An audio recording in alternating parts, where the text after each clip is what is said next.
Mga master, okay lang bang? Huwag niyong skip ang mga ad sa aking mga video kung okay lang mga master. Salamat sa solid na suporta po. Yon, what's up mga masters? Nandito na naman tayo sa panibagong araw, panibagong kabanata na naman ang pagsasama-samahan natin ngayon guys.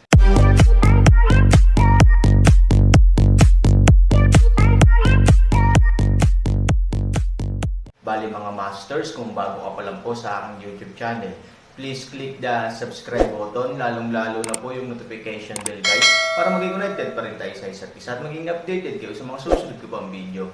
Bali mga masters, bago natin umpisahan ng kwento ay mag-shoutout po muna tayo para sa mga solid nating tagapakinig. Shoutout kay Robert Tolentino at shoutout kay Norlisa Sugay. Yun na nga mga masters, no? Bali hindi na ito patagalin. In 3, 2, 1, let's go! Kinagat niya ang kanyang mga ngipin, dahan-daang kinuha ang tuwalya sa kamay ni Ivory, bahagya itong pinunasan, at umupo sa kanyang posisyon. Malamig siyang ngumiti, hindi na kailangang mag-alala si Young Master Pei. Si Han Mo ay nakaupo sa kotse buong araw at nakaramdam ng kaunting manhid sa ilalim ng kanyang mga paa, ngunit hindi siya makatayo. Well, bigyan mo ako ng 3 araw at hayaan mo akong magpahinga. Sa 3 araw, magkakaroon tayo ng kompetisyon sa mansyon ng Pamilya Pei para pakalmayan ang pagdududa ng iyong anak at ang pagdududa ng Pamilya Pei. Tingnan natin kung ano ang mangyayari.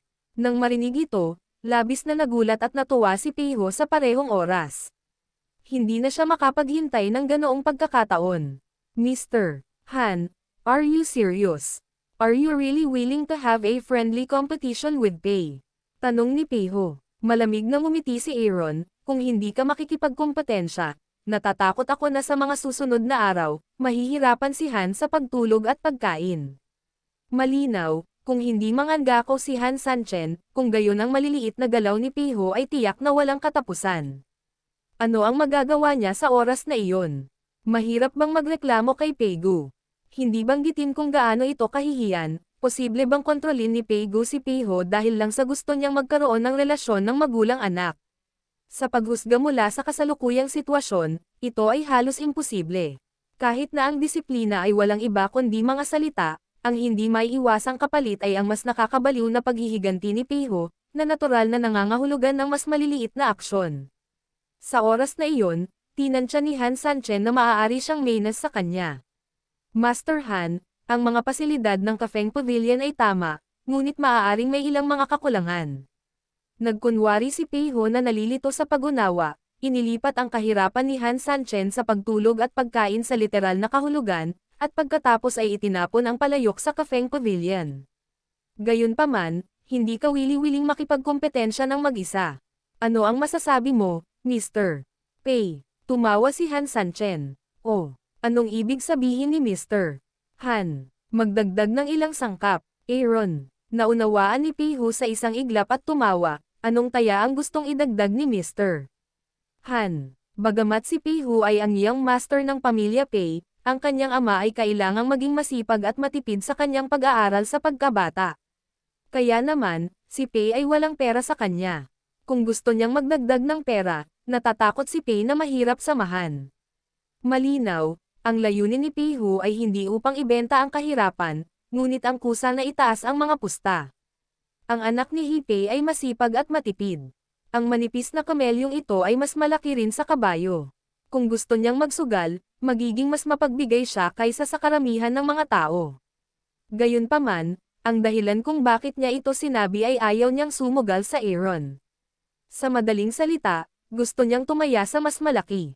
Dahil hindi nagsusugal si Mr. Pei, ano ang gusto mong isugal? Hindi alam ni Han Sanchen kung ano ang iniisip niya. Bahagya siyang ngumiti at gustong subukan ang kanyang bottom line. Naamoy ni Peiho ang mga salita at nagkunwaring nag-iisip ng mabuti, ngunit sa katunayan ay may ideya siya sa kanyang puso. Bueno, gumawa tayo ng isang maliit na taya upang masiyahan sa ating sarili. Kung ang sino man ay manalo, maaari niyang hilingin sa kabilang partido na gawin ang isang bagay, at ang kabilang partido ay kailangang gawin ang lahat. Pagkatapos noon, tahimik niyang ibinaling ang kanyang mga mata kay Ivory at Zeking sa tabi niya. Malinaw, napakalinaw ng layunin ni Peiho. Kasing ganda ng langit ang dalawang babae. Kung nanalo ka, hindi maganda para sa Aaron na magpadala ng 2 babae para pagsilbihan ka. May 2 dilag. Ang pinakamahalagang bagay ay lahat sila ay mga tao ni Han Sanchen. Kung sila lang ang nilalaro, hindi mawawala ng mukha si Han Sanchen. Perfect double win, hey hey. Tumingin si Han Sanchen sa kanyang mga mata at alam ang kanyang masamang intensyon. Ngumiti siya ng malumanay, kahit ano. Sigurado ba si Mr. Pei? Ako, Mr. Han, mahal ko ang magagandang babae sa buong buhay ko. Kapag nanalo ako, posibleng maging Miss Pei si Mr. Pei. Young Master Pei, sigurado ka ba? Kung tatanungin ni Han Sanchen kung sigurado ba siya o hindi, kailangan talaga itong timbangin ni Peiho, ngunit ngayon ay nasa ganoong kalagayan si Han Sanchen na hindi niya kayang humawak ng mangkok ng matatag. Bakit siya dapat matakot dito?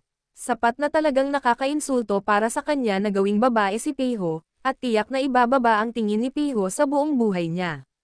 Gayunpaman, ang saligan ay ang Han Sanchen ay may posibilidad na manalo. Kung hindi, kahit na ang bantang ito ay masira ang langit, ito ay walang silbi.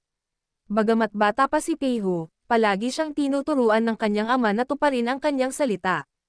Bukod dito, ang tala na ito ay pinalaki ni Peiho. Mangyaring makatiyak na hinding-hindi magsisisi si Pei. Mabuti, marahan na ngumiti si Han Sanchen, kung ganoon, opisyal na nating makikita si Jen Zhang sa loob ng 3 araw. Bueno, tiyak na inaabangan ni Peiho ang araw na ito. Tumawa si Peiho. Oh, by the way, Mr. Pei, one more thing. Ano pa? Nag-alinlangan si Peiho. Ang sarap ng umiikot na godpill. Mahiwagang ngumiti si Han Sanchen. Nang marinig ito, halatang kumaibot ang mga talukap ng mata ni Peiho, at nagalit siya ng husto. Ang ganoong magandang bagay ay orihinal na ibinigay kay Yin Su daw, ngunit hindi niya alam na Aaron ang ibinigay sa kanya. Kaya pala hindi siya nagtanong ng malinaw kanina. Kung alam niyang si Han Sanchen iyon, mas gugustuhin niyang bumaling sa Josdan para pakainin ang baboy kaysa ibigay ito sa kanyang kaaway. Ngunit sa harap niya, ang lahat ay ipinadala, at ang tubig na itinapon ay hindi na maibabalik. Ano kayang gagawin niya? Han Sanchen, I tell you, don't be complacent. What if you eat my Dan? In the end, hindi mo na kailangang bugbugin at iluwa. Joke. Nang marinig ang mga salita, bahagyang umiling si Han Sanchen, sa tingin ko ay hindi. Ikaw kasi, huwag kang mawawala Dan at mabugbog ka sa oras na yon. Kung ganoon, malaki ang mawawala sa'yo. Minsan, alam mo, ang isang tao ay palaging niloloko ng iba, tulad ng una mong pagkikita, at pagkatapos ay lumipad ang pinakamamahal na babae. Sa pagkakataong ito, maaaring totoo rin, kaya kailangan mong mag-ingat. Panipi, nahulog ang mga salita, ngumiti si Han Sanchen. Yin Su, nang marinig ito, naisip pa ni Peihuli si Yin Su. Sa pangalawang pag-iisip, minsang tinatrato ni Yin Su si Han Sanchen, mahirap ba? Imposible, sa tingin mo ba isa kang walang katulad na pag-ibig? Sinasabi ko sa iyo, na in love na si Yin Su sa kanilang dalawa, para lamang maging engaged, ikaw pa ba? Sa tingin mo ito na ang huling diwata? I tell you, last time hindi ako pinakasalan ni Xiao Xian'er dahil gusto kanya, pero ayaw niyang magpakasal. Pero iba si Yan Su, gusto niya akong pakasalan. Naamoy ni Han Sanchen ang mga salita at mahinang ngumiti, oh. Talaga, bakit ang ingay mo? May nagsabi na kapag mas malakas ang boses ng isang tao, madalas ay mas guilty siya. May kasalanan ka ba ngayon? Ang bibig ni Peiho ay baluktot, at ang kanyang puso ay talagang walang laman. Bagamat talagang napaka-confident niya kay Yin Su, kahit papaano, may mga salitang lumabas sa bibig ni Han Sanchen, ngunit palaging may hindi maipaliwanag na lamig. Sino ang nanay niya na may kasalanan sa iyo? Han Sanchen, bantayan mo ako. Hindi lang ako magtuturo sa iyo ng magandang aral sa loob ng 3 araw, kundi sasabihin ko rin sa iyo na ikakasal na ako kay Yin Su sa loob ng 3 araw. Kung ano ang nawala sa iyo, ibabalik ko ng may interes. O siya nga pala, pinaalala mo sa akin na magagaling ang 2 babaeng nakapaligid sa iyo. I Peiho, don't mind take 2 more concubines as their bridegroom. Ikaw naman nung gabing yon, haha. Kung nag-iisa ka, wala akong pakialam kung humiga ka sa sulok at makinig sa ugat ng iyong dila. Ngumiti si Han Sanyi, well, I'm sure to go in the evening. Makinig ka sa nararamdaman mo sa bahay. Pagkalipas ng 3 araw, Aaron. Malamig na ngumiti si Peiho, itinuro si Han Sanchen, at pagkatapos ay itinuro ang sarili, na nagpapahiwatig na hinihintay niya si Han Sanchen. Pagkatapos, tumalikod si Peiho at umupo muli sa kanyang upuan, nagsalin ng isang baso ng alak, at masayang humigop ng aking inumin. Ito ay hindi masyadong maganda para sa isang oras. Ngumiti din ng malumanay si Han Sanchen at umupo sa kanyang upuan. Aaron, anong ginagawa mo? Sa sitwasyon mo ngayon, paano? Bakit ka nakipag-appointment kay Peiho para makipagkompetensya sa loob ng 3 araw? Nag-aalalang tanong ni Su Yingxia.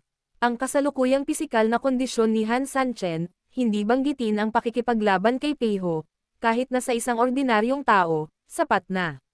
Hindi alam ni Ivory kung bakit nangako si Han Sanchen na makikipagkompetensya kay Peiho sa ilalim ng mga ganitong sitwasyon. Ngunit si Han Sanchen ay malinaw na hindi isang taong gumagamit ng katwiran, medyo nababalisa din si Ziking at Bamulong, nakipag-away ako sa kanya ngayon lang, napakalalim ng kanyang cultivation, at kakaiba ang kanyang mga galaw, kung hindi dahil sa kanyang dugo, natatakot akong hindi ko siya matalo, nakangiting tumango si Han Sanchen. Alam ko, nakipag-away sa kanya si Han Sanchen, bagamat hindi siya ang kalaban ni Han Sanchen. Siya ay nasa oras na iyon, si Peiho ay ang magiging anak ng pamilyang Pei na sinanay sa lahat ng kanyang pagsisikap, matapos ang napakatagal na pagkawala, ang lawak ng kanyang paglilinang ay maaaring halos tansyahin, kahit na mahirap hulaan, tapos nangako ka sa kanya, nagmamadali si Ivory, napangiti ng mahina si Han Sanchen, ngayon hindi ko na talaga siya kalaban, at madali pa akong makurat sa kanya, pero may 3 araw pa. Storytelling channel sa YouTube. 3 araw. Siguro ang oras na ito ay talagang hindi sapat para sa iba. Ngunit para kay Han Sanchen, maaaring hindi ito isang oras na magagawa. Bagaman, ito ay parang exaggerated. Kahit na, ang ilan ay hindi magagawa. 3 days, kaya mo ba talaga? Tanong ni Ivory. Ngumiti si Han Sanchen at umiling. I don't know, but my wife made the decision for me. Naniniwala ako na hindi magiging walang kabuluhan itong Pei family trip. Narinig ito ni Ivory at ngumiti. Dahil sinabi iyon ni Han Sanchen, dapat may dahilan siya. Sa pag-iisip nito, tumanggo siya sa parehong pagkabalisa na lilang pakiramdam, na nagpapahiwatig na hindi niya kailangang kabahan. Nakita ni Peigo sa isang tabi ang lahat ng ito sa kanyang mga mata at iningatan ito sa kanyang puso. Sa katunayan, gusto lang niyang itigil ang tinatawag na kompetisyon pagkatapos ng 3 araw. Sa pananaw ng kanyang mga interes, hindi magandang bagay para sa kanya kung sino ang mananalo, dahil kapag natalo ang alinmang partido, mabibitin lang ang kanyang mukha. Kung matatalo si Peiho, ang kanyang maingat na nilinang na anak ay hindi magdadagdag ng anumang kulay sa kanyang ama, at sa kabaligtaran, ang pagkawala ni Han Sanchen ay maaaring hindi isang magandang bagay para sa kanya. Sa makatuwid, ito ay isang lose-lose-lose situation. Si Peigo ay natural na ayaw na makita ito. Ngunit ang dahilan kung bakit hindi siya umimik ay dahil nakita niya ang pagtitiwala sa mga mata ni Han Sanchen. Antay-Buda, nagtiwala si Han Sanchen tungkol sa kompetisyon sa loob ng 3 araw. Gayunpaman, hindi naintindihan ni Peigo. Ano ang kinuha ni Han Sanchen para mapanalunan ang kanyang anak pagkaraan ng 3 araw? Personal niyang kinuha ang palso para kay Han Sanhao. Ang Han Sanhao ay halos walang pinagkaiba sa basura ngayon. Kahit na ang mga ordinaryong tao sa 8 panig na mundong ito ay maaaring mas mahusay kaysa sa kanya. Gayunpaman, ang gayong tao ay maaaring hamanin ang mga masters sa loob lamang ng 3 araw. Ito ay hindi maaaring makatulong ngunit gumawa ng mga tao pakiramdam hindi maisip. At the same time, curious sila kung ano ang ibig sabihin ni Han Sanchen. Sa makatuwid, pinili ni Peigo na maghintay at makita. Ang lahat ng ito ay isang pamilya. Dahil mayroon kang appointment para sa isang kompetisyon sa loob ng 3 araw, si Pei ay talagang nakakaabala na magsabi ng kahit ano. Gayunpaman, Mr. Han, mayroon akong isang salita ng maaga. Tumawa si Peigo. Marahan na ngumiti si Han Sanchen, pakisabi. Kahit na si Peiho ay anak ko, ngunit ikaw din ang aking VIP, kaya timbangin ang 2 panig. Mangyaring huwag iwanan si Mr. Aaron dahil sa aking relasyon sa loob ng 3 araw. Mga kabataan, dahil sila ay bata pa at walang kabuluhan, dapat silang natural, magbayad ng isang presyo para dito, at inaasahan ko ito. Mas mabuting turuan ko ng leksyon ang anak ko kesa sa tagalabas. Tumawa si Peigo, ngunit nakikita rin ng matalinong tao na si Peigo ay halatang naghahanap ng dahilan upang mapagan ang relasyon kay Han Sanchen, upang hindi makapinsala sa kapayapaan. Bahagyang hinawakan ni Han Sanchen ang kanyang kamay, magpahinga ka, Master Pei. Si Han, ang anak ng pamilyang Pei, ay magtuturo sa kanyang sarili ng leksyon, sabihin mo sa harap. Sige po, sa simula ng kompetisyon, walang mata ang kutsilyo at baril. Kung nasaktan mo ang iyong master, patawarin mo sana ako ng husto. Natural, mas papansinin ni Han at sisikapin na huwag siyang kulang sa braso at binti. Gayunpaman, maaaring may mawala siya. Aaron, natigilan si Peigo nang marinig niya ang talumpati. Kahit papaano, ang salitang ito ay lumabas sa bibig ni Han Sanchen, na talagang mapang-api. Tanging si Peiho lamang ang tumugon ng malamig na ngiti at hindi man lang pinansin ang mga salita ni Han Sanchen. Para sa kanya, ang mga salitang ito ay walang pinagkaiba sa basura. Oo, tango lamang ang ulo ni Peigo sa oras na ito. Bahagyang bumangon si Han Sanchen. Sige, busog ako sa kanin at alak. Aalis muna ako. Nang hindi umiinom ng unang subo ng sopas, nagmamadaling umalis si Mr. Han. Tumawa si Peiho. There's no way, may beauty appointment bukas ng umaga. Paanong hindi matutulog ng maaga? Isang makahulugang ngiti ang iniwan ni Han Sanchen kay Peiho. Pagkatapos ay tumayo siya at inakay si Su Yingxia at ang kanyang 2 anak na babae sa labas. Nang dumaan sa Peiho, biglang huminto si Han Sanchen, at pagkatapos ay sumandal sa kanyang tainga at bumulong ng ilang salita. Saglit, nagbago ang mukha ni Peiho. Yun na nga mga masters, no? Bali panibagong kabanata na naman yung natapos natin ngayong gabi. Muli, maraming salamat po talaga sa walang sawang suporta po sa aking YouTube channel na talagang inaabangan nyo po ang bawat upload ko po. Bali mga masters, magkita-kita ulit po tayo bukas ng gabi at ngayon po ay magpapaalam po muna tayo. Bali mga masters, bye-bye!